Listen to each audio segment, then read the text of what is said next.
Hello সবাইকে, আজ আমি দেখতে যাচ্ছি যে কুম্ভ মেলার আগে কীরকম প্রস্তুতি হয়েছে। কুম্ভ মেলার 2 কিলোমিটার রাস্তা হেঁটে আমি এখানে পৌঁছেছি, কারণ ই রিক্সা এখানে ঢুকতে দিচ্ছিল না। আর এখানে যেহেতু হনুমানজির মন্দির আছে, তো সেই জন্য আজকে মঙ্গলবার খুব ভিড়।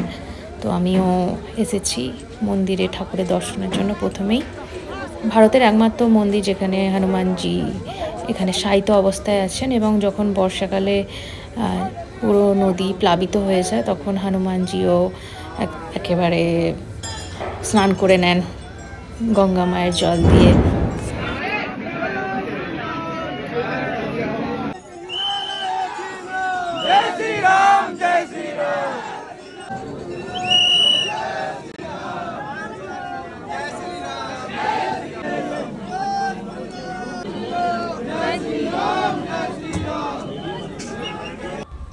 ঠাকুরের দর্শনের পর চলে এলাম এদিকে সঙ্গমের দিকে। ওইদিকে আছে অক্ষয় বট, ওটাও একটা দেখার জায়গা।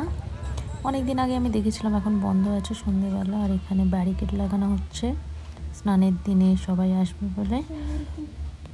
একা একা আমি ঘুরছি। আসলে অনেকদিন থেকে আমার আসার ইচ্ছে ছিল হনুমান মন্দিরে, কিন্তু আমি আসতে পারছিলাম না। ভগবান চাইছিল যে আমি মঙ্গলবারেই আসি, সেই জন্য আমি মঙ্গলবারেই এসেছি। এইদিকে তো কোনো লোকই নেই, আমি একাই যাচ্ছি।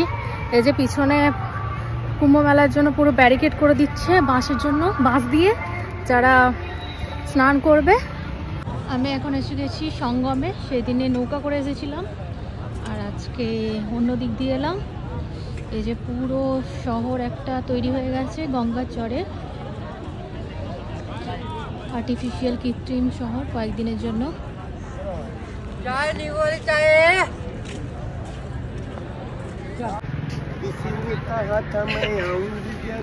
গঙ্গার চর পুরো সেজে উঠেছে, খুবই সুন্দর লাগছে। হয়তো ফোনের ক্যামেরায় ধরা পড়ছে না। বছরের শেষে আমি ঘুরছি পাগলের মতো একা একা। যারা চাইবে উঠে করে ঘুরতে পারে এখানে। অনেকে দেখছি রাতেও গঙ্গা স্নান করছে, এত ঠান্ডার মধ্যে। বাবা,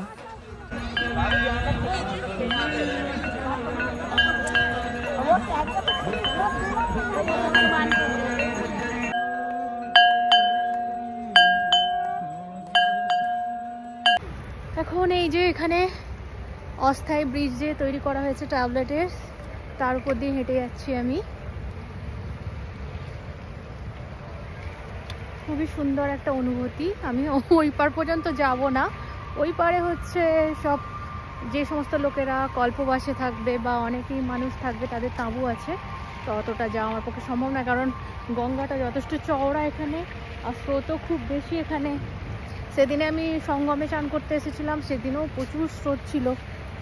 যমুনাতেও আমি তো উল্টে যাচ্ছিলাম, তো একটাই ডুব গালতে পেরেছিলাম আমি। আর এমনিতেও আমি সাঁতার কাটতে পারি না বলে আমার খুব ভয় লাগে জলকে। সে বেশি লোক নেই, তো আমার যাওয়াটা ঠিক হবে না এখন। তো সেই জন্য ভাবছি আমি ফিরে যাই। ঘটনা আছে পরপর, আর বর্ষার সময় এই জায়গাটা পুরো জল থাকে। তো নদীর খাদ বরাবরই আমরা যাচ্ছি, কিন্তু এখন যেহেতু শীতকাল সেহেতু জল নেই, তাই এই জায়গাটা পুরো এখন একটা শহর তৈরি হয়ে গেছে। ঝালমুড়ি কিনে ভাবলাম যে নতুন তৈরি হওয়া গঙ্গার ঘাটে বসে খাবো। আর তখনই দেখলাম যে এখানে আরতি হচ্ছে, গঙ্গার আরতি। তো সেটাই দেখতে গেলাম।